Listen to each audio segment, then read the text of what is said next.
pouvons acclamer très fort le nom de notre Seigneur et Sauveur Jésus-Christ. Là, nous avons acclamé pour un homme. Nous avons acclamé pour un homme. Et j'aimerais que nous puissions acclamer très fort le nom de Jésus-Christ de Nazareth.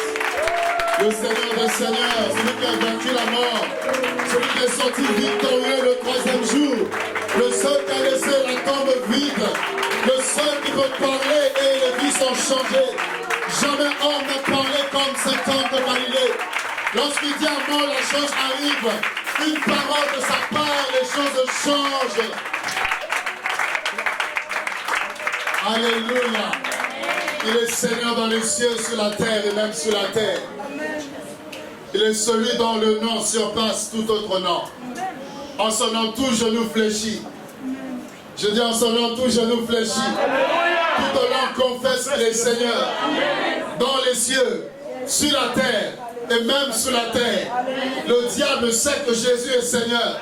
Les démons savent que Jésus-Christ est Seigneur. Et ils fléchissent les genoux. Si le diable sait que Jésus est Seigneur, si les démons malgré eux reconnaissent sa grandeur, à combien plus forte raison toi qui as eu la grâce? À combien plus forte raison toi qui as reçu le salut? Toi qui as été visité par le Seigneur de gloire. Alléluia. Nous sommes là pour lui. Dis à quelqu'un, nous sommes là pour lui. Cet après-midi, nous sommes là pour Jésus. Alléluia. Si tu es venu voir un homme, tu seras déçu. Si tu es venu voir une femme, tu seras déçu. Mais si tu es venu rencontrer le Seigneur de gloire, tu ne partiras pas tel que tu es venu. Je ne connais pas cette personne qui a croisé Jésus qui est resté la même. Je ne connais pas cet homme qui a croisé l'homme de Galilée et est resté la même personne. Les femmes qui avaient les pertes de sang, quand elles ont approché, elles sont reparties guéries. Amen. Les personnes rejetées par la société, condamnées, accablées, lorsqu'elles ont rencontré, elles ont été restaurées. Amen.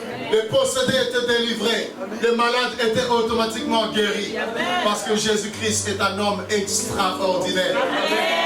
Je dis Jésus-Christ est extraordinaire.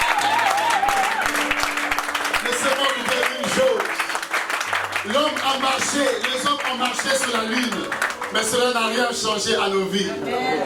Nous savons que l'homme a marché sur la lune, ça n'a rien apporté à ma vie. Mais laisse-moi te filer une révélation. Jésus-Christ a marché sur la terre. Amen.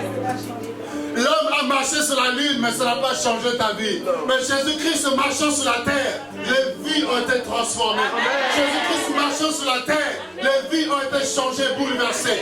L'histoire de l'humanité a été basculée. Parce que Jésus-Christ, lorsqu'il rentre quelque part, il change les données. Il change les données. Parce qu'il est le maître des temps et des circonstances. Et c'est lui que nous sommes venus célébrer. Alléluia. Amen. Nous allons prendre un temps afin de partager sur l'adoration, sur le culte raisonnable. Et ensuite nous allons continuer dans cet élan, dans cette atmosphère de gloire. Et nous allons continuer dans l'adoration. Mais il est important de savoir ce que l'adoration. Parce que nous ne pouvons pas adorer Dieu, nous ne pouvons pas être un véritable adorateur si nous ne comprenons pas ce que c'est que l'adoration. Si nous ne savons pas ou ne réalisons pas quelle est la profondeur, quelle est l'importance de l'adoration, nous serons perdus dans sa présence. C'est pourquoi vous voyez des personnes, alors que nous sommes en train d'adorer celui qui nous donne le souffle de vie. Nous adorons celui qui tient notre vie entre ses mains. Vous avez des personnes qui sont comme ça. Les mains dans les poches, en train de regarder le plafond. C'est des personnes qui regardent leurs chaussures. Vous avez d'autres qui sont en train de regarder, ah, la sœur, pourquoi est-ce qu'elle met tout le temps la même veste? Dimanche dernier, elle avait la même tenue, et là, elle a encore les mêmes vêtements. Alors que nous sommes dans la présence du roi de gloire. Mais il y a des gens qui sont distraits. Il y a des gens qui s'ennuient. Il y a des gens qui ne sont pas concentrés. Parce qu'ils ne connaissent pas l'importance de l'adoration. Bien-aimés, l'adoration nous introduit devant le roi. Qui d'entre nous, qui est en face d'un roi, il va commencer à regarder le plafond au lieu de regarder le roi? Qui d'entre nous, en face d'un président, il va commencer à regarder le sol au lieu de regarder le président? Parce qu'en le fixant, en le regardant, ta vie peut changer. Amen. Devant le roi, ta vie peut changer. Devant devant le président, ta vie peut changer. Si tu as un problème de papier, ce sera réglé devant le président. Amen. Alléluia. Amen. Si tu as besoin d'argent, le président ou le roi peut t'aider. Peu importe ce dont tu as besoin, dans la présence du roi, tu trouveras une solution. Amen. Mais il est étonnant, dans la présence du roi des rois, du Seigneur des seigneurs, le président des présidents, il y a des personnes qui ne savent pas saisir cette opportunité et qui sont là, qui s'ennuient. Ils ne savent pas quoi dire à Dieu. On est obligé de les forcer. On est obligé de leur dire, parle un peu, dis quelque chose. Non. Bien aimé, si tu as conscience, je sais que celui qui est devant moi, il peut changer ma vie. Amen. Même si la maladie est présente, la guérison est en sa personne. Amen. Même si j'ai des problèmes, la solution se trouve en sa personne. Donc il suffit que je négocie avec ce Dieu dans l'adoration. Alléluia. L'adoration est une force, et la force du chrétien. L'adoration a une place importante dans la vie du chrétien. Vous savez, tu peux passer des temps et des temps à prier Dieu, donne-moi, donne-moi, donne-moi, donne-moi. Mais tu peux passer quelques secondes dans sa présence pour l'adorer. Et vous savez ce qui se passe? Dieu lui-même se décide de te donner. Je vais aider une personne cet après-midi. L'adoration est une clé puissante pour obtenir de grandes victoires. L'adoration est une clé pour obtenir les résultats à nos prières. Quelqu'un peut prier Dieu, donne-moi l'argent, donne-moi ceci, donne-moi de l'onction, donne-moi, donne-moi. Mais une personne se tient pour dire Dieu, tu es tout pour moi. Tu es celui que j'aime, que j'adore. Je désire ta présence et rien que ta présence. Vous savez, sa présence amène l'onction. Non, non, non. Je veux parler à une personne. Sa présence amène l'onction. Donc, au lieu de demander l'onction, demande sa présence. Amen. Au lieu de demander l'argent, demande sa présence. Amen. Parce que sa présence amène l'argent. Sa présence amène la paix. Amen. Sa présence amène tout ce que Dieu a. Tout ce que Dieu possède. Quand il vient dans ta vie, il a toutes ces choses-là. Alléluia. Amen. Nous parlons du culte raisonnable, un culte raisonnable. Et pour rendre à Dieu un culte raisonnable, il faut comprendre qu'est-ce que l'adoration. Amen. Amen. Très souvent, nous définissons l'adoration comme exprimer, dire à Dieu ce qu'il est. C'est la définition que nous donnons très souvent à l'adoration. Dire à Dieu ce qu'il est. Exprimer à Dieu ce qu'il est. C'est-à-dire, Dieu, tu es grand. Dieu, tu es bon. Dieu, tu es fort. Tu es fort, tu es puissant. Tu es puissant. Dieu, tu es merveilleux, ainsi de suite. Ça, nous disons, c'est l'adoration. Mais laissez-moi vous dire une chose. Un muet peut adorer Dieu. Amen. Mais alors qu'il n'a pas l'usage de la langue. Alors qu'il ne peut pas dire à Dieu, il ne peut pas parler, mais il peut être un vrai adorateur. Est-ce que quelqu'un est là cet après-midi? Est-ce que je parle à des vivants cet après-midi? Donc en disant que l'adoration c'est dire à Dieu ce qu'il est, mais comment un muet peut-il adorer Dieu dans ce cas-là, puisqu'il n'a pas la possibilité de s'exprimer? Donc nous comprenons que l'adoration va plus loin. L'adoration, on ne peut pas limiter seulement à dire à Dieu ce qu'il est. Parce qu'en réalité, même un non converti peut dire Dieu est grand. Un sataniste peut dire Dieu est grand. L'adoration va plus loin et plus profonde que cela. Amen. Amen. Et en disant à Dieu, Dieu tu es grand, ça ne surprend pas Dieu. Parce que Dieu sait qu'il est grand. Amen. Tu ne fais rien d'extraordinaire en disant Dieu tu es merveilleux. Dieu sait qu'il est merveilleux. Dieu tu es tout puissant, Dieu le sait. Donc tu ne fais rien d'extraordinaire. L'adoration est plus profonde que cela. Alléluia. Amen. Et nous disons la louange. C'est quoi la louange? C'est proclamer les hauts faits de Dieu. Exprimer, dire à Dieu ce qu'il fait, et non pas ce qu'il est, mais ce qu'il fait. Seigneur, tu m'as délivré. Seigneur, tu m'as sauvé. Tu m'as donné telle chose. Tu as arraché tel problème de ma vie. Voilà, nous disons que c'est là la louange. Amen. Amen. Alléluia. Amen.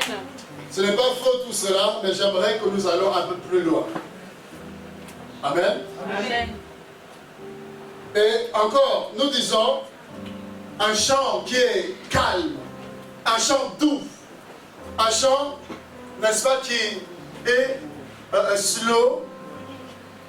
Alléluia, Alléluia, Alléluia. Nous disons c'est là l'adoration. N'est-ce pas? Vous êtes d'accord avec moi ou pas? Nous disons c'est l'adoration. Et si je dis, voyez comme le Seigneur est bon, il est le roi, il est Dieu. Là nous disons c'est la louange, parce que c'est plus rythmé, c'est cadencé, et nous disons c'est la louange. Amen. Amen. Mais laissez-moi vous dire qu'on peut adorer Dieu avec un chant rythmé. Amen. Amen. Et nous pouvons louer Dieu avec des chants calmes. Il y a souvent une confusion. Amen. Dans ce sens. Donc la cadence ne révèle pas est-ce que c'est l'adoration ou c'est la louange. C'est pas parce qu'un chant est rythmé que forcément on va appeler ça louange. Non, ça s'appelle l'adoration. C'est pas parce qu'un chant est calme que c'est l'adoration forcément, non. Le style de la musique ne détermine pas ce que nous faisons. Amen. Amen. Amen. Amen. Parce que l'adoration, c'est d'abord l'expression. C'est pas la musique. Très souvent, on va attribuer l'adoration à la musique. C'est pourquoi vous verrez des gens, ils ont du mal à adorer Dieu sans les instruments. S'il n'y a pas de musiciens, s'il n'y a pas les instruments, le culte va être compliqué. Tout le monde sera là, on va chercher le piano, on va chercher la batterie, on va chercher tel instrument. Parce que pour nous, pour adorer, il faut les instruments. Mais l'adoration, c'est d'abord l'expression d'un cœur. Alléluia. Amen. Alléluia. Amen. L'adoration, c'est d'abord l'expression d'un cœur racheté, un cœur touché par Dieu, un cœur épris par Dieu et qui s'exprime en faveur, en reconnaissance par rapport à ce que Dieu est et ce qu'il fait. Et là, les instruments viennent pour harmoniser. Les instruments viennent simplement pour accompagner, pour nous aider à rendre plus harmonieux les paroles que nous voulons exprimer. Est-ce que c'est clair? Amen. Amen. Donc on peut adorer Dieu sans la musique. Amen. Amen. Un culte sans les instruments. Est-ce que nous serons en mesure d'adorer Dieu convenablement? Ou est-ce qu'on va se regarder? Le culte raisonnable, c'est même sans les instruments. Je chante comme s'il y avait un synthé. J'adore Dieu comme s'il y avait la batterie. Amen. Mais je suis seul. C'est ça, c'est le cœur d'abord. Amen. Amen. Les psaumes, quand vous voyez les psaumes, ce sont les expressions d'un cœur sauvé et racheté. Quand vous voyez le cœur que David y met à écrire les psaumes, ce sont des paroles d'un adorateur, des paroles d'un homme épris, des paroles d'un homme qui a rencontré Dieu, un homme qui avait une histoire avec Dieu. Tu ne peux pas adorer Dieu si tu n'as pas une histoire avec Dieu. David était méconnu des hommes, mais connu de Dieu. C'est pourquoi quand il pouvait se présenter devant tout le monde, personne ne le connaissait. D'où vient ce petit? De qui est-il le fils qu'on va demander? Parce que personne ne le connaissait. Et même son propre père pouvait l'oublier. Parce qu'il présente tous les enfants, mais il oublie David. Mais Dieu ne l'avait pas oublié. Pendant qu'il était à l'écart, mais il était en train de bâtir. Il était en train de construire une relation avec son Dieu. Dans sa présence. L'adoration est une force. La présence de Dieu est une force. Celui qui sait adorer Dieu dans l'intimité sera faire face à Goliath. Non, j'ai l'impression de parler à personne. Celui qui est dans l'intimité avec Dieu sera faire face à Goliath. Il se rappellera que ce Dieu qui délivre de la fosse au lion, ce Dieu qui délivre du lion, ce Dieu qui délivre de la puissance de l'ours, il peut faire de même face à Goliath. Ce Dieu qui se révèle à moi dans l'intimité, ce Dieu peut se révéler devant tout le monde. Ce Dieu qui dans l'intimité me révèle sa gloire et sa puissance peut la manifester aux yeux, aux vues et aux yeux de tous. Alléluia. Les psaumes sont des paroles pleines de charme. Des paroles pleines de charme bouillant dans mon cœur. Mon œuvre est pour le roi. Oh, alléluia. Mon œuvre est pour le roi. Il dit que ma langue soit comme la plume d'un habile écrivain. Oh, c'est fort, hein? Alléluia. C'est fort. Mon âme bénit l'Éternel. Que tout ce qui est en moi bénisse son saint nom. Vous voyez, là, ce sont des paroles. Il n'y avait pas la musique, c'était des paroles que nous avons. Et maintenant, nous pouvons mettre les instruments pour nous aider à aller plus loin encore. Et ainsi, nous pouvons faire mon âme bénit l'Éternel, car il est dit. Vous voyez, mon âme bénit l'Éternel, et nous prenons, nous mettons les instruments, nous arrangeons, ça nous aide à mieux adorer Dieu. Mais ne limitons pas seulement à la musique, c'est là que je veux nous emmener. On peut adorer Dieu simplement avec des paroles, l'expression de notre cœur. Amen. Amen. Les instruments, la musique, toutes ces choses-là sont simplement l'emballage. Nous avons un cadeau. Nous pouvons donner le cadeau ainsi, mais nous prenons le soin d'emballer ce cadeau. C'est simplement pour mieux le présenter. Alléluia. C'est simplement pour mieux le présenter. Mais sans l'emballage, nous pouvons donner le cadeau. Alléluia. Sans la musique, nous pouvons adorer Dieu. Mais la musique vient simplement, telle cette enveloppe, telle ce qui nous permet d'emballer et de mieux présenter la chose. Alléluia. Est-ce que je suis clair? Amen.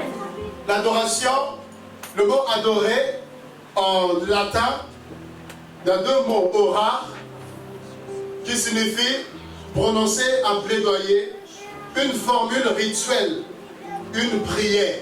Amen. Et vous avez également l'autre verbe adora, qui signifie adresser sa prière à. Donc l'adoration est d'abord une prière. Amen. Et dans les sortes de prières, vous avez l'adoration. L'adoration fait partie des sortes de prières. Amen. Amen. Et il y a des personnes qui se disent, bon, quand je suis devant Dieu, est-ce que je dois d'abord louer, adorer et prier, intercéder après? Non, quand nous sommes dans sa présence, nous nous laissons conduire. Amen. Alléluia. Nous nous laissons conduire, il n'y a pas une liturgie inchangée. Il n'y a pas des processus. D'abord, il faut commencer par l'adoration, ensuite la louange, après l'intercession, après le remerciement, action de grâce. Non. Dans sa présence, nous nous laissons conduire dans toutes ces sortes de prières. Amen. C'est rendre un hommage à un être divin. Rendre hommage. Donc quand tu adores, tu dois avoir en pensée que tu es en train de rendre hommage. Tu es en train de reconnaître la grandeur de celui que tu adores. Alléluia. Amen. Et en hébreu, c'est shaha. Ça, le sens de se prosterner. Adorer Dieu, c'est se prosterner. C'est pourquoi quelqu'un qui a du mal à se prosterner devant Dieu, il y a un problème. Quelqu'un qui a du mal à s'agenouiller dans sa présence, il y a un problème. Dans sa présence, on peut même s'allonger. Alléluia. Amen. Dans sa présence, nous ne sommes rien. C'est lui qui est. Amen. Nous nous prosternons, nous nous inclinons, nous nous effaçons pour que lui seul soit glorifié. Alléluia. Et c'est ça le secret de l'adoration. Que je diminue pour que lui croisse. Amen. Dans l'adoration, tu ne te présentes pas comme un roi, non. Dans l'adoration, dans la présence de Dieu, tu ne te présentes pas comme un évangéliste interplanétaire, non. Je me présente comme un serviteur devant son roi. Amen. Et c'est ça que Dieu aime. L'humilité précède la gloire.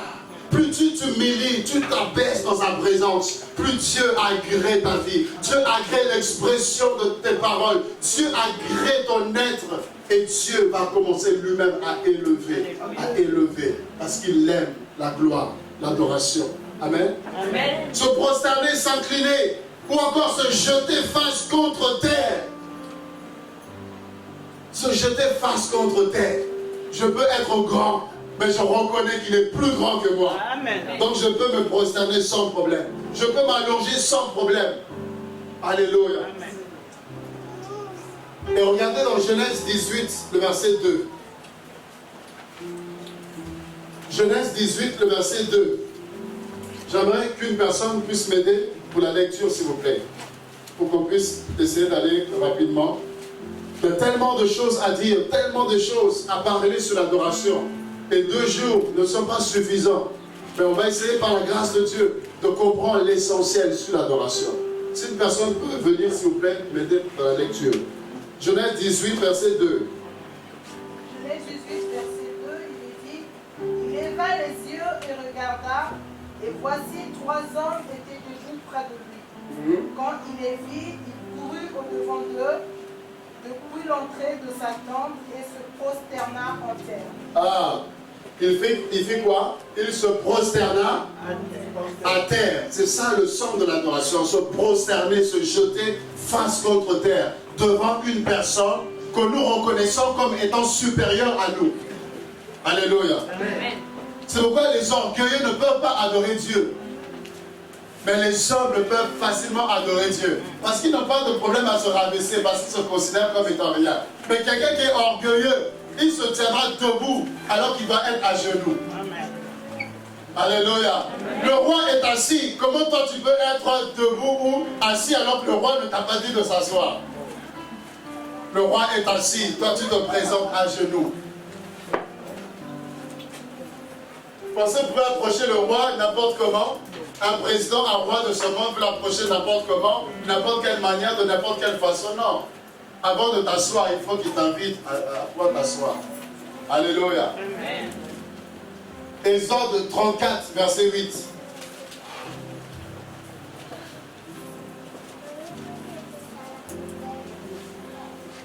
Exode 34, verset 8, il dit, aussitôt Moïse s'inclina à terre et se prosterna. Vous voyez, aussitôt, Moïse s'inclina à terre et adora. Vous voyez, l'adoration ne se limite pas seulement à des paroles, mais l'adoration doit se suivre des actes, des gestes. Tu ne veux pas adorer Dieu, un chewing-gum dans la bouche, en train de mâcher ton chewing-gum. Jésus, je t'adore, main dans les poches, et puis en train de regarder ici et là, Jésus, je t'adore. Non. C'est pas respectueux. Quand quelqu'un, c'est pas respectueux. Parce que devant un président, tu ne te comporteras pas de la sorte. Amen. Si tu es devant un roi, tu ne vas pas te comporter de la sorte. Si tu es devant le roi, tu as rendez-vous à 10h avec le roi. Tu vas t'arranger pour qu'à 9h30 tu sois là. Amen. Alléluia. Amen. Mais devant le roi de gloire, mais nous avons des attitudes, nous avons des comportements. En réalité, c'est parce qu'on ne le voit pas. Amen. C'est parce qu'on ne le voit pas que nous avons du mal parfois à réaliser celui qui est en face de nous. Celui à qui nous avons affaire. Comme on ne le voit pas, bon, on se dit, bon, Dieu, on ne le voit pas. Mais il est plus réel que toi-même. Amen. Il est plus réel que toi. De la même façon que ton voix, tu es réel. Dieu est plus réel. Amen. Donc quand tu approches Dieu dans l'adoration, tu dois avoir conscience de la présence de Dieu. Tu dois être conscient de l'existence de Dieu. Tu dois être conscient que Dieu est réel. Et tu ne peux pas te tenir n'importe comment. Amen. Amen. S'il faut t'allonger, allonge-toi. Il n'y a pas de problème en cela. Tu ne seras pas le premier puisque David était roi. Mais quand il s'agissait d'adorer Dieu, non. David pouvait s'allonger, pouvait se prosterner devant ses serviteurs. Au point de scandaliser sa femme. Comment toi qui es roi, et tu n'as pas honte de te prosterner devant tes serviteurs? Oui, je suis moi-même serviteur. De la même façon qu'ils sont mes serviteurs. Mais moi-même, j'ai aussi un maître. Je suis aussi serviteur. Et devant mon maître, je m'incline, je me prosterne, car je ne suis rien devant lui. Regardez la vie de David. Il n'était pas forcément exemplaire. Il a commis des péchés. Mais Dieu dit, c'est l'homme selon mon cœur. Alléluia. Dieu dit, c'est l'homme selon mon cœur. Pourquoi? Parce que David avait un cœur qui savait adorer Dieu. Il avait des paroles qui pouvaient toucher Dieu. Et même lorsqu'il péchait, il savait revenir à Dieu. Il savait se repentir, humilier son âme et revenir à Dieu dans l'adoration, dans sa présence. Alléluia. Amen. Vous pouvez noter un roi. 1, le verset 16. Notez-le pour pouvoir avancer. 1 roi, chapitre 1, le verset 16. le verset 23 et le verset 31. Notez comme ça la maison, approfondissez cela. Là, je vais essayer d'avancer parce qu'il y a beaucoup de choses à dire sur l'adoration. Amen.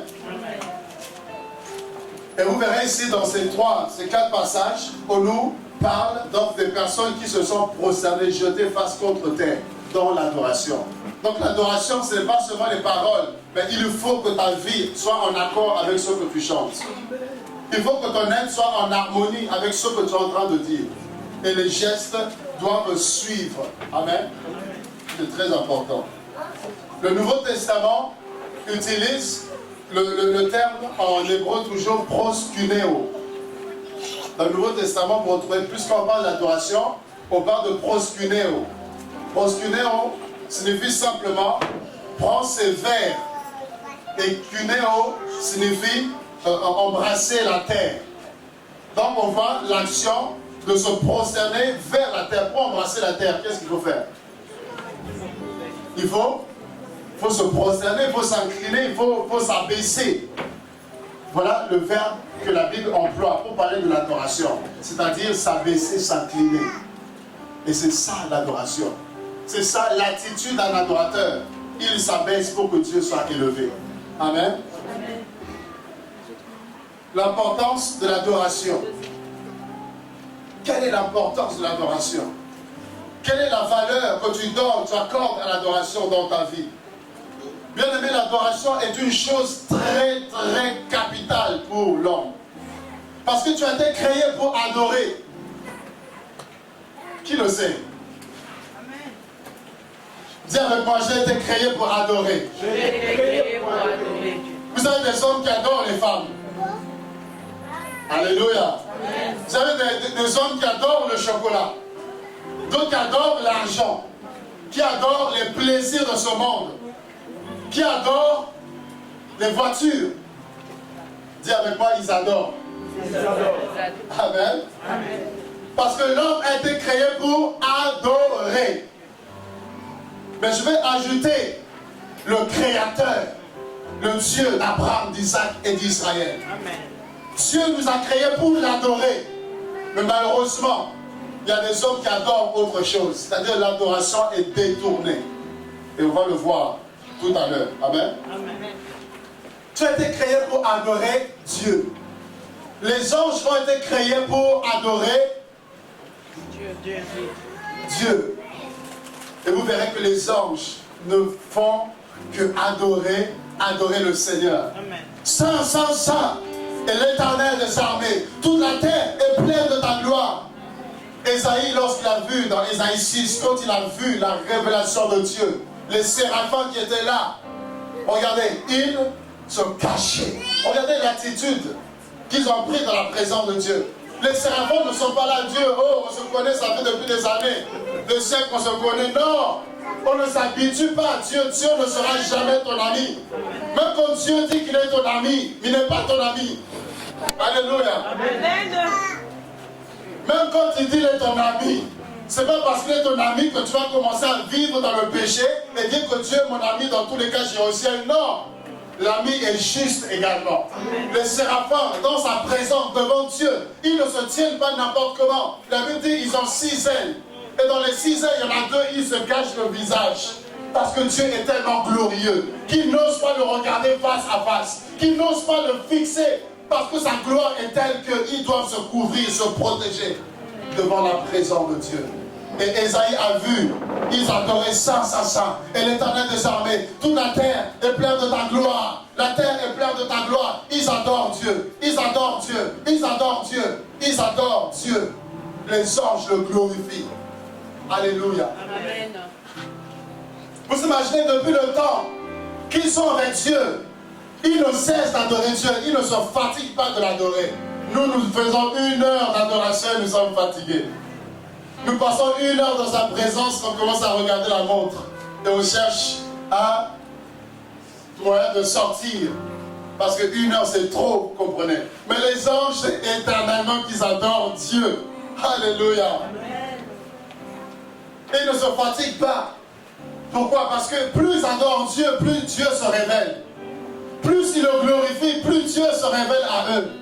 Nous voulons la révélation de Dieu. Nous voulons que Dieu nous parle. Nous voulons connaître Dieu. Mais nous ne voulons pas passer du temps dans sa présence. C'est chose impossible.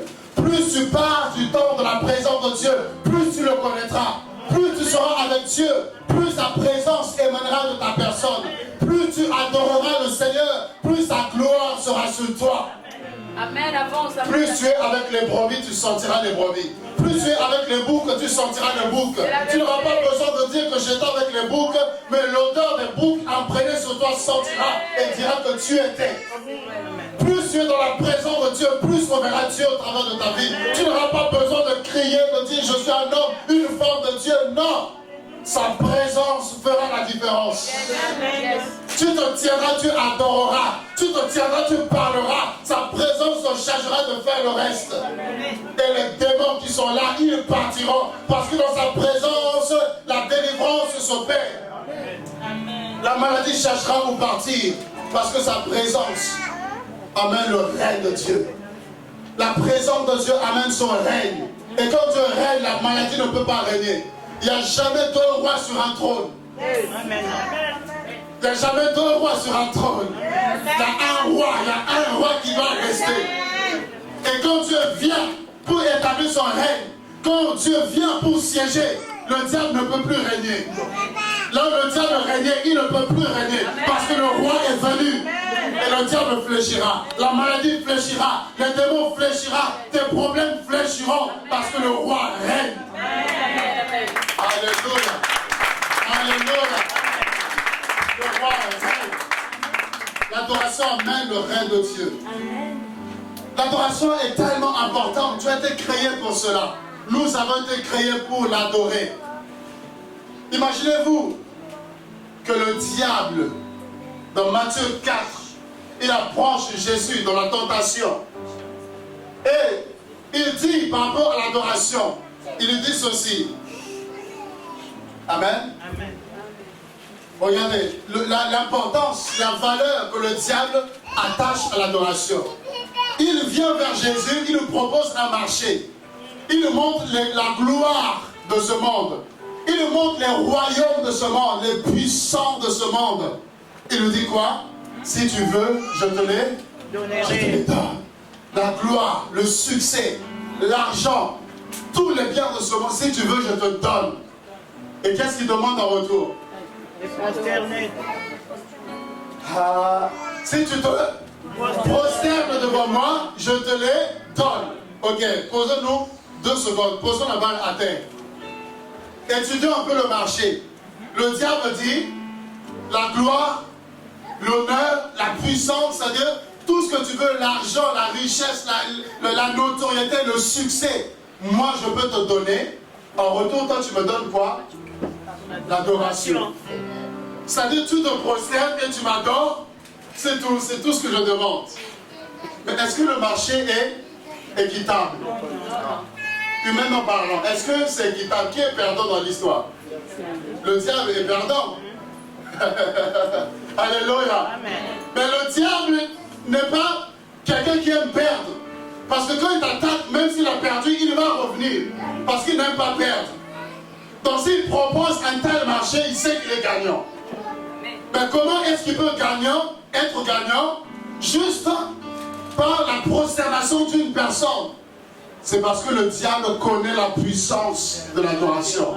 Le diable connaît la puissance de la prosternation. Amen. Quand tu te prosternes devant quelqu'un, tu te soumets à son autorité. Amen. Donc en réalité, le diable voulait dire à Jésus, prosterne-toi, c'est-à-dire soumets-toi à moi.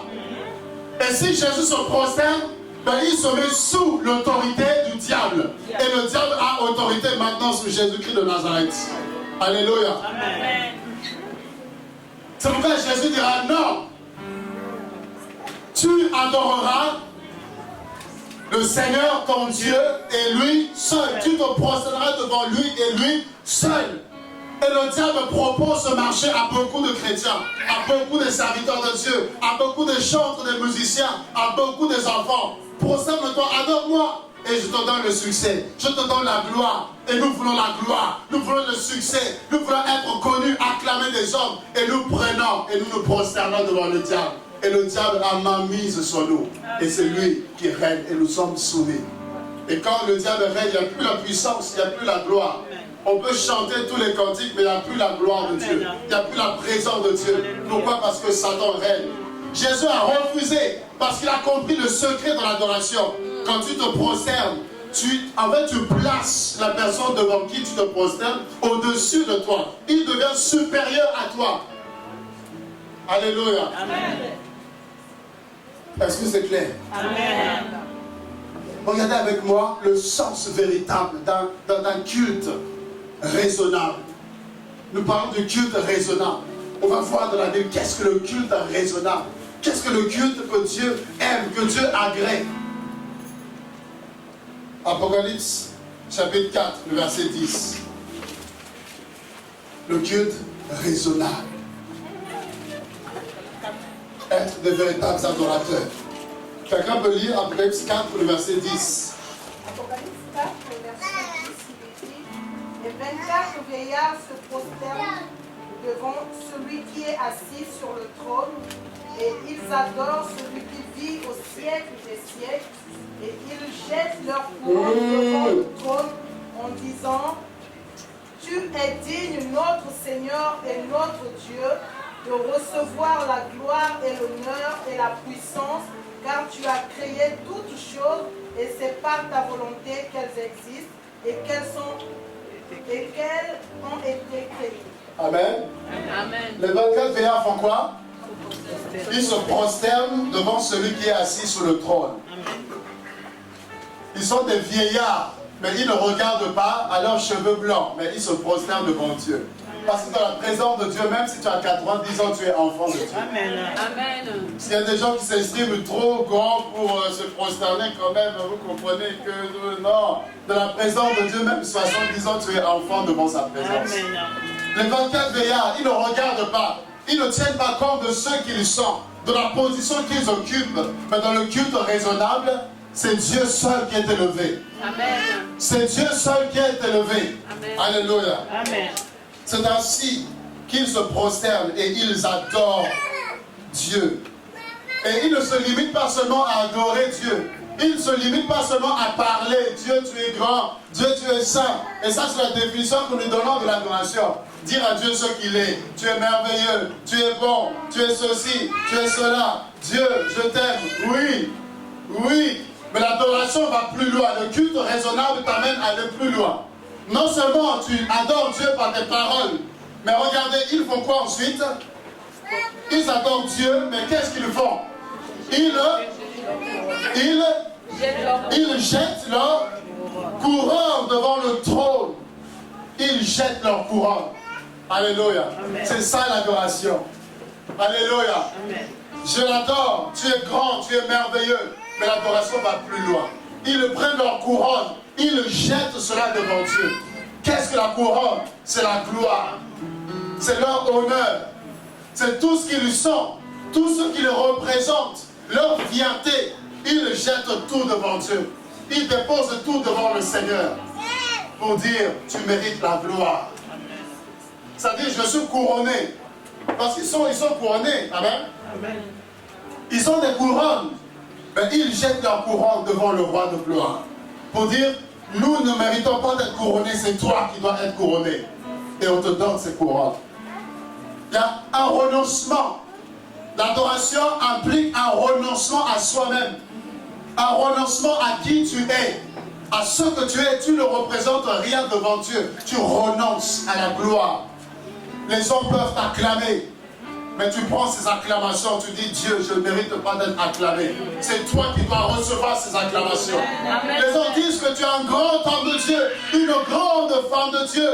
Mais devant Dieu, tu dis Dieu, c'est toi qui es grand, je suis si petit. C'est ça un renoncement à soi-même.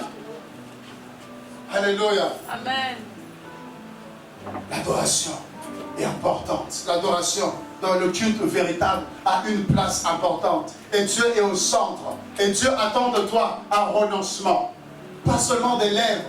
Parce que je dis, les sorciers aussi peuvent chanter. Ils peuvent aussi chanter des chants d'adoration. Mais ce n'est pas pour autant qu'ils sont des adorateurs. Donc ne te limite pas seulement à parler. Mais il faut que ta vie ait un renoncement.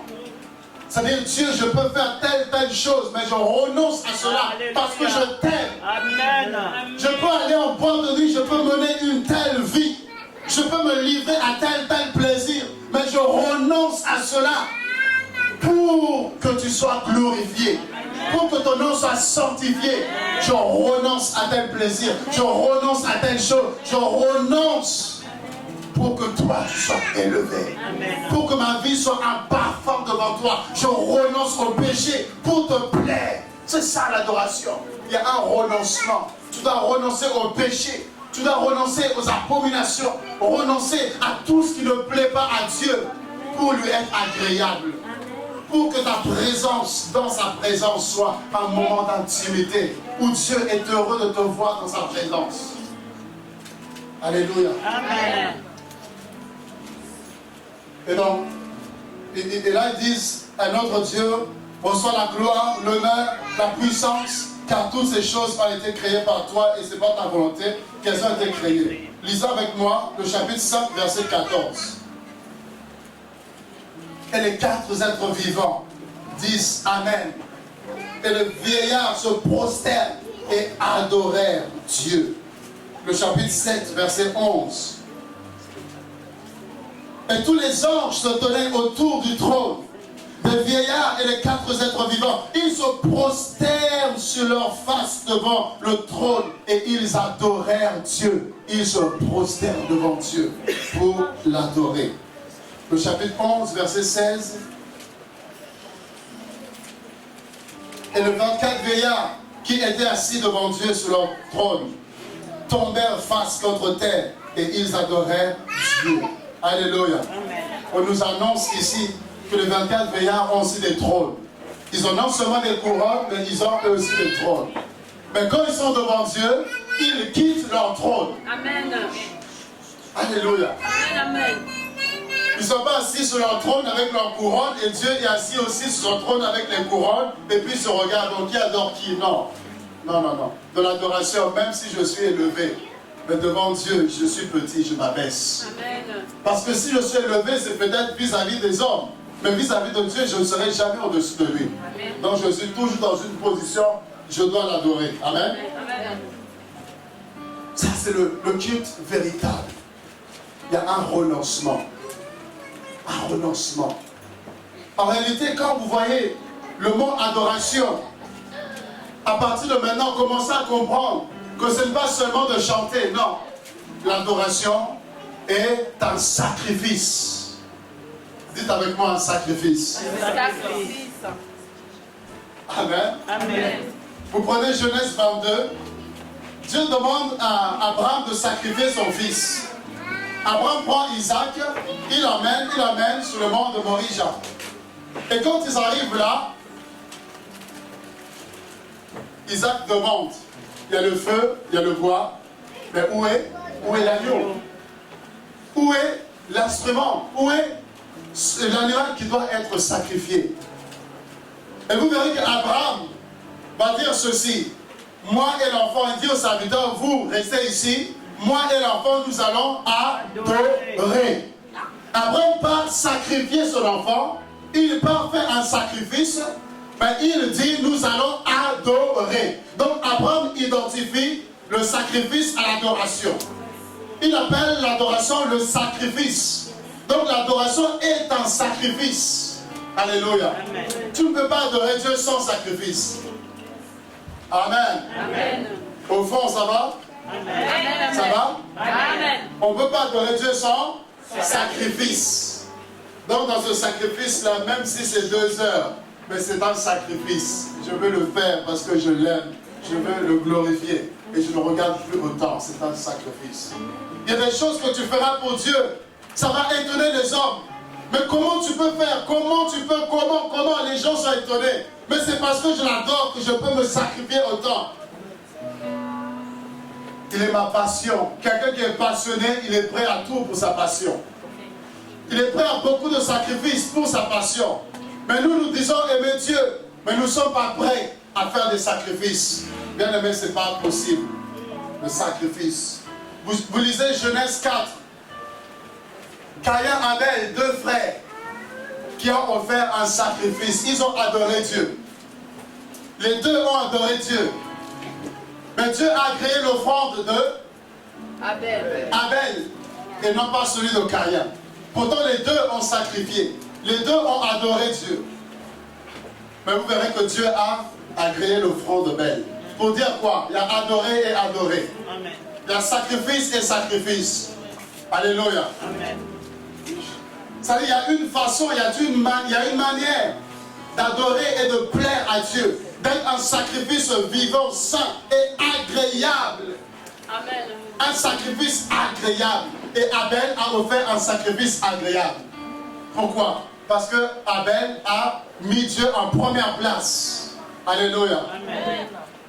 Caïn a pris ce qu'il avait de plus négligé, de ceux qui n'étaient pas chers, ceux qui n'étaient pas importants, et c'est ce qu'il a offert à Dieu. Mais Abel, lui, il a pris ce qu'il avait de plus précieux. Il a pris ce qu'il avait de plus valeureux. C'est ce qu'il a offert à Dieu en sacrifice. Et c'est ce qui a touché le cœur de Dieu. Amen. Parce qu'en réalité, ce qui va me toucher, ce n'est pas, je ne sais pas, une paire de chaussures que tu as porté, usé, fatigué, que tu vas me donner, c'est pas ça qui va me toucher. C'est un sacrifice, c'est un cadeau que tu vas me donner. Mais quand je vais regarder ce cadeau, je dis, mais quand même. Alléluia. Au lieu de remercier, mais je dis, ça c'est quelle chose ça. Alléluia. Amen. Mais ça c'est quelle histoire. Les chaussures sont fatiguées, les chaussures sont en train de parler, c'est ça qu'il trouve à me donner. Pourtant c'est un sacrifice qu'il a fait. Mais ce sacrifice ne me touche pas. Pourquoi? Parce que il n'a pas pris le soin de donner la qualité. Yes. Alors que quelqu'un qui va prendre le temps de prendre une paire neuve qui est propre et qui vient, qui te le donne. Et quand tu prends ça, toi-même tu sais que ça a coûté cher. Toi-même tu sais que non, il a sacrifié. Toi-même tu sais qu'il a investi dedans. Ça te touche par le sacrifice qu'il a fait. Il est facile de donner un vêtement alors que nous avons des garde-robes remplis. Ça ne nous fait rien. On peut donner, ça ne fait rien. Mais quand tu as deux vêtements, tu donnes un. Ça, c'est un sacrifice. Alléluia. C'est pourquoi Dieu dit, donne-moi ton fils, ton unique. Amen. Dieu n'a pas dit comme tu as 10 enfants, donne-moi un. Bon, si tu donnes un, sur les 10, bon, lui, je peux donner Dieu. D'ailleurs, c'est un service que tu me rends, je te le donne, mais je me fatigue. Vous comprenez? Ça, c'est pas l'adoration. Dans l'adoration, il y a la notion de sacrifice. C'est-à-dire le seul, l'unique, Dieu précise, le seul, l'unique que tu as, c'est lui-même que tu vas me donner. C'est-à-dire quand tu donnes, quand tu le fais, ton cœur même est pincé, déchiré. C'est ça l'adoration. Tu poses, tu fais des choses pour Dieu. Tu ne peux pas le faire pour un homme, il n'y a que pour Dieu que tu peux le faire. Amen. Alléluia. Amen. Le culte raisonnable, un renoncement. C'est pourquoi dans Romains 12, l'apôtre Paul dit, je vous exhorte, c'est le thème principal. Je vous exhorte, bien-aimés, par les compassions de Dieu, à offrir vos chants d'adoration, Non. vos paroles, Non. vos cantiques. Non. Il dit, je vous exhorte à offrir vos corps. Parce qu'il est facile d'offrir des chants à Dieu. Amen. Mais de s'offrir soi-même, ça c'est un autre problème. Alléluia. Je veux dire, Jésus, je t'aime, Jésus, je t'aime. Ça va, c'est facile. Mais d'offrir maintenant sa vie à Dieu, ça c'est une autre histoire. Amen. Il y a ton moi, il y a ta chair qui a des désirs, tu as des envies, il y a le monde qui t'attire, il y a le monde qui t'appelle, mais il y a Dieu qui t'appelle aussi. Et tu dois renoncer au monde pour suivre Dieu, pour plaire, suivre la voie qu'il a tracée pour toi. Ça c'est plus difficile. Et c'est ça justement l'adoration. Amen. Amen. Un sacrifice, une vie sacrifiée devant l'autel. L'adoration, c'est le sacrificateur que tu es, qui se tient devant Dieu, mais non pas pour offrir des animaux, non pas pour offrir des taureaux, ça c'est l'ancien temps. Mais dans la nouvelle alliance, nous sommes des sacrificateurs. Amen. Nous nous présentons devant Dieu comme des sacrificateurs. Mais le sacrifice que Dieu a créé, c'est toi-même. Amen. Amen. Amen. Ça veut dire que tu es sacrificateur, mais tu as en même temps le sacrifice que tu dois offrir. Et Christ l'a fait. Il est venu en tant que souverain sacrificateur pour offrir le sacrifice par excellence. Et ce sacrifice n'a pas pris le bouc. C'est facile d'offrir un bouc à un taureau. Mais il s'est offert lui-même à Dieu. Il a offert ce qu'il avait de plus précieux, ce qu'il avait de plus cher, ce qui représentait le plus pour lui. Sa vie, il nous l'a donné. Son sang a été coulé pour nous. C'est ça l'adoration. On donne à Dieu le meilleur de nous-mêmes. Quand je chante pour Dieu, je donne à Dieu le meilleur de moi-même. Quand je l'acclame de toutes mes forces. Quand je lui parle de tout mon cœur. C'est ça l'adoration. Un sacrifice saint. De qualité. Dieu ne veut pas la quantité, Dieu veut la qualité. C'est pourquoi on dit un sacrifice saint, agréable, non pas à tes yeux, mais aux yeux du Seigneur. Parce qu'en réalité, tu peux préparer une nourriture et toi-même tu vas goûter, tu trouves que c'est bon. Mais ce n'est pas parce que toi tu trouves que c'est bon que c'est bon. Il faudrait que je goûte et que je dise que c'est bon. Mais si toi-même tu trouves que c'est bon, moi si je trouve que c'est trop salé, c'est trop compliqué, c'est trop pimenté. Mais pour toi c'est bon, mais c'est pas ça. Amen. Donc si toi tu trouves que c'est bien, mais qu'est-ce que Dieu pense de la façon dont tu l'adores? C'est ça le plus important. C'est pas moi je trouve, bon j'ai fait 15 minutes, j'ai chanté un bon chant et puis bon c'est bon Dieu, c'est bon. Non, Seigneur, est-ce que tu agrées la vie? Est-ce que tu agrées l'expression de mon cœur? Est-ce que tu agrées l'attitude de mon cœur? L'adoration, c'est une attitude, c'est un mode de vie, c'est une façon d'être, c'est un style de vie qui s'exprime de façon directe ou indirecte. Que je chante, je l'exprime, mais même dans ma vie, j'exprime une vie d'adoration. De ma façon de m'habiller, je donne gloire à Dieu. Alléluia. Amen. Alléluia les sœurs. Alléluia les femmes. Des très bons cantiques, mais on ne peut pas te regarder parce que tu chantes des chansons de Dieu, mais tu es habillé comme quelqu'un qui est dans le monde. Il y a un problème. L'adoration s'exprime par ta vie, par ta façon d'être. Quand on te voit, on voit que tu adores Dieu. Quand on te voit, on voit que tu es quelqu'un qui connaît le Seigneur. Ta façon de t'habiller doit être à la gloire de Dieu. Il n'y a pas beaucoup d'amen. Est-ce qu'il y a des adorateurs dans cette salle? Est-ce qu'il y a des adoratrices dans cette salle? L'adoration, Dieu ne veut pas seulement que tu parles et tu chantes, non. Dieu veut que ta vie soit une adoration. Quand tu te tiens devant les gens, ta façon de parler, on doit dire non, celui-là il est différent. Mais tu es chrétien, quand tu parles, insulte. Tu peux t'énerver et parler, dire des choses tellement compliquées. Et tu viens à la même bouche, tu viens aussi adorer Dieu. Non. Ma bouche est pour adorer le roi. Je ne peux pas sortir des bêtises. Je ne peux pas sortir des choses, je veux dire, abominables de cette bouche. Non, ma bouche est réservée pour Dieu, pour l'adorer. Alléluia. Amen. Mon corps est pour le roi. Si tu offres à Dieu, tu deviens le temple du Saint-Esprit.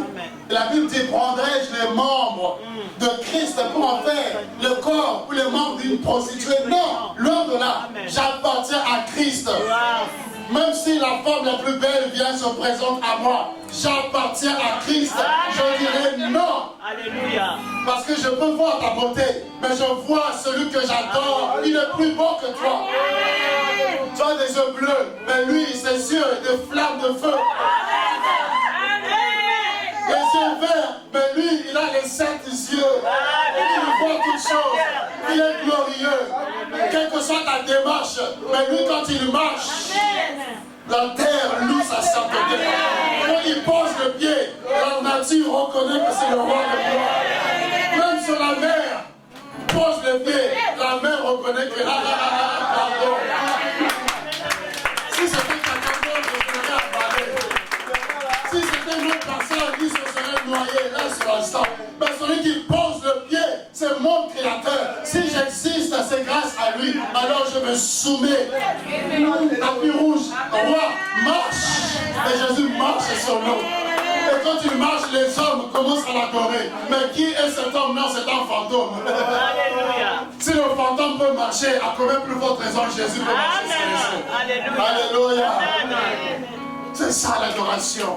Une vie offerte à Dieu comme un sacrifice. Et si ta vie est offerte à Dieu, tu n'auras pas du mal à offrir ton argent à Dieu. Si j'ai donné ma vie à Dieu, mais qu'est-ce que mon argent? Je peux donner mon argent à Dieu. Je peux investir pour l'œuvre de Dieu. Quand il faut soutenir l'œuvre de Dieu, je peux le faire. Ce n'est pas un problème parce que si je lui ai donné ma vie, je peux lui donner mon argent. C'est pourquoi vous avez des gens qui ont du mal à donner. Ils font des calculs. Ils ont du mal. Pourquoi? Parce qu'ils ne se sont pas donnés à Dieu.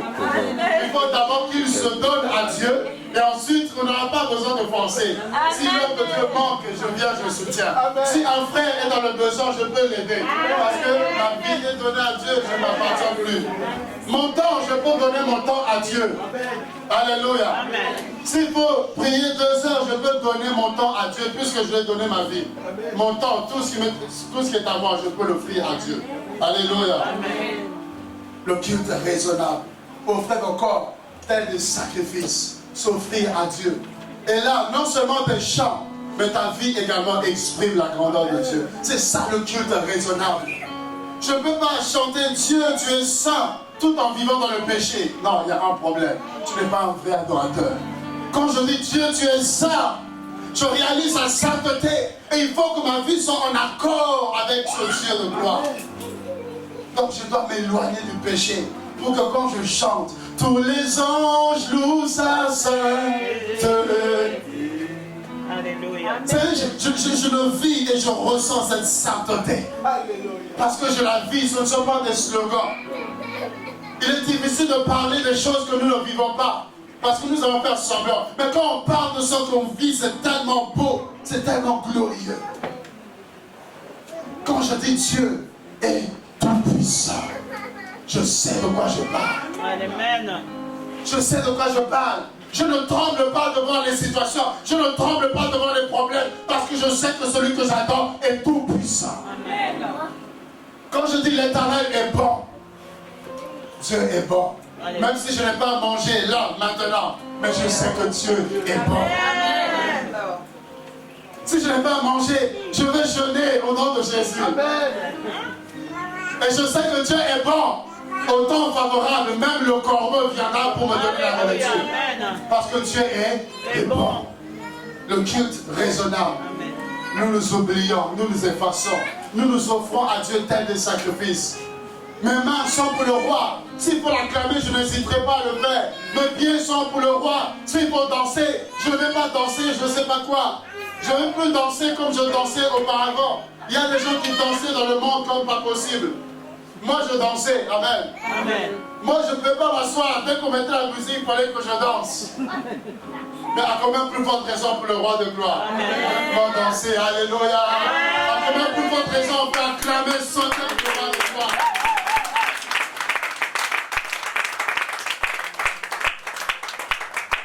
Il nous a rachetés. Vous voyez? Ayez cette notion de l'adoration quand vous approchez Dieu. Ayez cette notion que Dieu t'a racheté. Amen. Donc s'il t'a racheté, tu lui appartiens. Alléluia. Donc si tu appartiens à Dieu, tu ne fais plus ce que tu veux. Alléluia. Tu vis pour lui. Tu vis pour sa gloire. Et si l'Esprit te conduit d'une façon pour que Christ soit glorifié, alors tu te laisses entraîner par le Saint-Esprit. Tu n'as pas de programme arrêté, calé, il faut que non. Je suis racheté, j'appartiens à Dieu. Et Dieu fait de moi ce qu'il veut. Que Dieu dispose de ma vie comme il le veut. De mon temps comme il le veut. Parce que je lui appartiens. C'est ça le culte raisonnable. Amen. Amen. Et regardez, j'aimerais terminer pour que nous puissions entrer dans la profondeur. Avec tous ces éléments que nous avons eus. J'espère que vous avez retenu un peu. Amen. Amen. Ça va? Vous avez retenu quelque chose? Est-ce que ça nous a aidé un peu? Amen. Gloire à Dieu. Et là, comme nous allons adorer, mais que nous ayons conscience de toutes ces choses-là, de tout ce que nous avons vu, que nous sommes devant le roi, et que nous ne devons pas nous présenter n'importe comment, et que Dieu attend une adoration véritable de nous. Dieu attend un sacrifice, Dieu attend un dévouement de notre part, qu'on puisse l'adorer comme jamais. Si les gens dans le monde, ils peuvent acclamer des hommes, si les gens dans le monde, ils peuvent se lever et élever des hommes, à comment plus forte raison nous devons élever celui par qui nous vivons. Amen. Le Seigneur dit ceci dans Jean 4. Jean 4. Et demain, je vais continuer et je nous donnerai la clé pour sortir victorieux par l'adoration. Amen. Parce qu'on peut se perdre dans les combats spirituels, les démons, non, ça on va se perdre dedans. Mais l'adoration est une clé qui ouvre, qui règle tout. Et demain on verra la victoire par l'adoration et la louange. Vous voyez, la victoire par l'adoration. C'est-à-dire, combattez-moi comme vous voulez. Moi je fléchis les genoux. Je n'ai pas d'arme puissante, je ne sors pas, je ne sais pas quelle arme. Je sors l'adoration, je fléchis mes genoux. Et on verra de qui, d'entre vous et de moi, de qui est plus fort. Amen. Amen. Dans Jean 4, pour terminer. Jean chapitre 4, regardez, le Seigneur s'entretient avec la femme samaritaine. Et regardez de ce qui sort de cet échange. Au verset 19. Vous êtes avec moi? Amen. Seigneur lui dit la femme, je vois que tu es le prophète. Nos pères ont adoré sur cette montagne. Alléluia. Amen. Nos pères ont adoré sur cette montagne. Dis à quelqu'un, il y a un changement. Il y a un changement. Nos pères ont adoré sur la montagne. C'est vrai. Jésus n'a pas nié, il n'y a pas de souci. Mais Jésus est venu pour introduire une nouvelle saison. Il est venu pour changer les choses. Il est venu pour bouleverser les choses. C'est pourquoi quand Jésus vient dans la vie de quelqu'un, tu ne peux pas rester la même personne. Il doit y avoir un changement qui doit s'opérer. Il y a des données qui doivent être bouleversées dans ta vie, dans ta famille. Si dans ta famille, personne ne peut se marier, tu vas commencer à te marier. Tu vas inaugurer le mariage et derrière toi, là, ça va suivre au nom de Jésus. Les données seront bouleversées. La femme dit, nos pères ont adoré ici sur la montagne. Et vous savez très bien qu'à l'époque, pour adorer, il fallait aller à Jérusalem. On ne peut pas adorer n'importe où. C'est pourquoi quand on dit quel privilège de t'adorer, je ne me réalise que c'est un privilège. Parce qu'autrefois, il fallait que tu ailles à Jérusalem.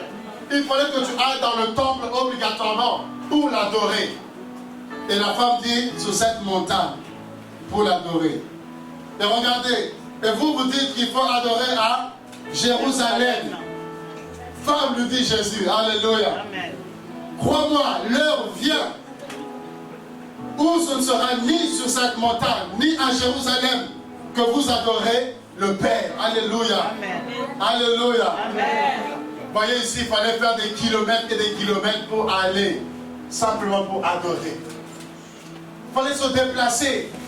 Il fallait se charger de sacrifices pour aller adorer.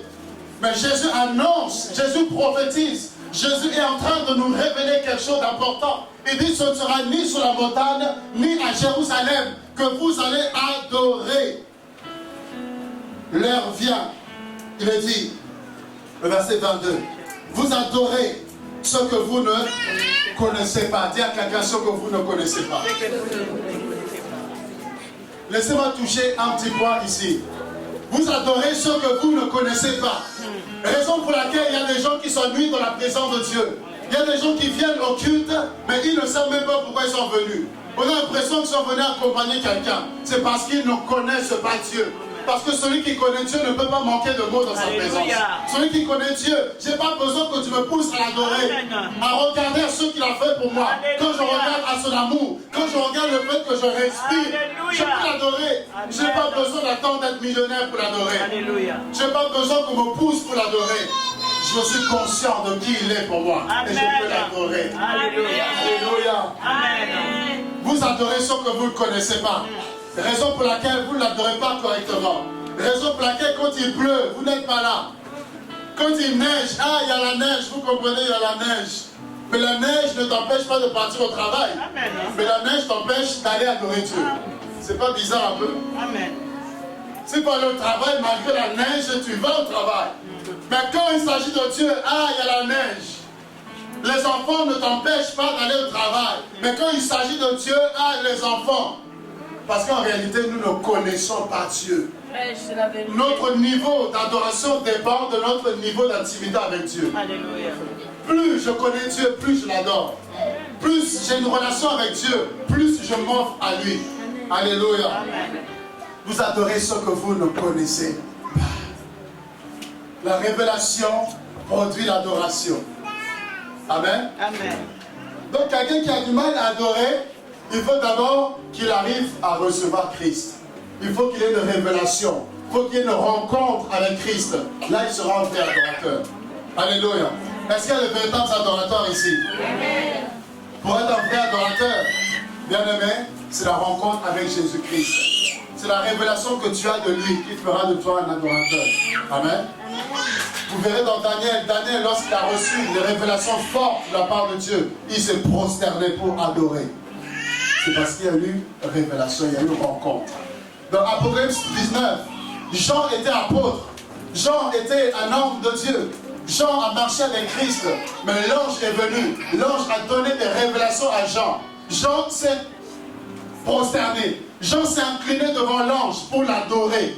Et l'ange va lui dire, non, garde-toi de le faire. Je ne mérite pas l'adoration. L'homme ne mérite pas d'être adoré. C'est pourquoi si tu m'adores, je vais te fuir. Alléluia. Amen. Si tu m'adores, je dois te fuir. Parce que l'homme n'est pas là pour être adoré.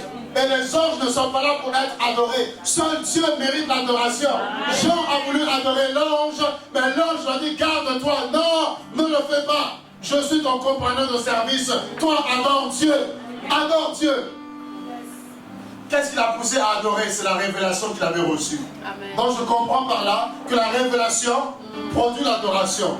Plus Dieu se révèle à toi, plus tu vas l'adorer. Quand tu rencontres Dieu, tu vas l'adorer. Mais s'il n'y a pas de révélation, tu ne pourras pas être un vrai adorateur. Ou alors tu seras des lèvres seulement, mais ça ne va pas s'en suivre. Amen. Amen.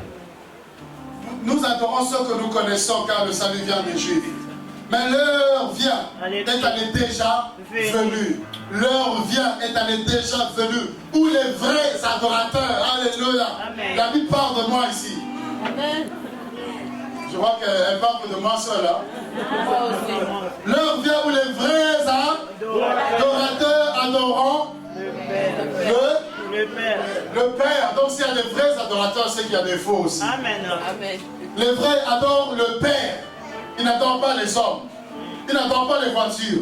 Ils n'adorent pas l'argent. Ils n'adorent pas les plaisirs de ce monde. Les vrais adorateurs adorent Dieu. Alléluia. Amen. Adorent Dieu. Adorent le Père comment? En esprit et en vérité. C'est-à-dire Dieu, l'adoration se passe au niveau de ton esprit. Alléluia. L'adoration se passe au niveau de l'esprit, c'est-à-dire ton esprit est connecté avec l'esprit de Dieu. Et là tu peux... En fait, l'esprit te prête les mots de Dieu. Amen.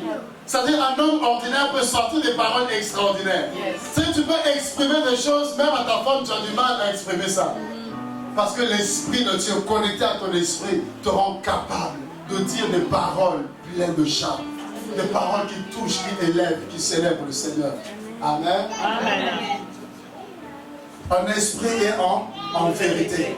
C'est-à-dire ta vie et ce que tu exprimes et l'attitude que tu montres doivent être en harmonie, en accord. De la même façon que j'adore Dieu ici, chez moi, je dois adorer Dieu. Au travail, je suis la même personne. En dehors, je suis la même personne. Pas une double, triple, quadruple vie. Non, c'est un mode de vie. Que les frères soient là ou pas, que le pasteur soit là ou pas, Jésus-Christ est là. Alors je le crains partout où je suis. Amen. Amen. Amen. Adorons le Père en esprit et en vérité, car ce sont là les adorateurs, adorateurs que le Père demande. Alléluia. Amen. Dieu demande que tu sois des adorateurs. Alléluia. Et nous demandons à Dieu le mariage. On demande à Dieu le succès. On demande à Dieu, mais Dieu demande que tu sois un adorateur. Amen. Pourquoi? Parce que quand tu es un adorateur, Dieu te donnera tout le reste. Amen. Est-ce que vous me suivez? Amen. Est-ce que je suis clair? Amen. Dieu veut que tu sois un adorateur. Dieu demande, Dieu exige de nous que nous soyons des adorateurs. Amen. Parce que Dieu sait que tout réside dans l'adoration. Dieu sait que plus tu l'adores, son cœur sera touché. Amen. Et si le cœur est touché, ben, facilement on peut donner. Si le cœur est touché, on peut faire. Salomon demande la sagesse à Dieu. Son cœur est touché. Et Dieu dit non, tu m'as demandé la sagesse, mais je suis touché par l'état de ton cœur. Alors moi, Dieu, je décide de te donner non seulement la sagesse, mais je te donne l'argent, la gloire, la renommée, le succès. Dieu te donne tout le reste. Parce que Salomon avait un cœur qui adorait Dieu, un cœur disposé, un cœur qui était dévoué pour Dieu. L'adoration nous emmène, nous ouvre la clé, les portes de tout ce dont nous avons besoin. Alors, plutôt que de perdre notre temps, de rechercher les choses de ce monde, recherchons le cœur de Dieu. Et tout viendra. Fais de l'Éternel tes délices et te donnera ce que ton cœur désire. C'est ça, bien-aimé. Alléluia. Et Dieu est esprit. Je termine pour dire Dieu est esprit. Il faut, c'est une obligation. Dieu est esprit. Il faut que ceux qui l'adorent comment? En esprit et en vérité. C'est-à-dire quand j'adore Dieu, mon esprit est là. C'est pas je suis là, Jésus, tu es couronné, oh là, ma facture là-bas, non. C'est-à-dire tu es là, tu chantes tes paroles, tes lèvres s'expriment, mais ton cœur est éloigné, ton esprit est ailleurs. Non, quand je suis là, c'est les factures sont à la maison. Le problème c'est à la maison, quand je suis devant Dieu, c'est Dieu et Dieu à point trait. Pas ton esprit là-bas, et puis ton cœur qui chante des choses, non. C'est-à-dire, et mon cœur, et mon âme, et mon esprit, tout mon être est focalisé devant le roi. Ça, c'est le culte véritable, le culte raisonnable que Dieu veut. Amen. Amen. Amen. Amen.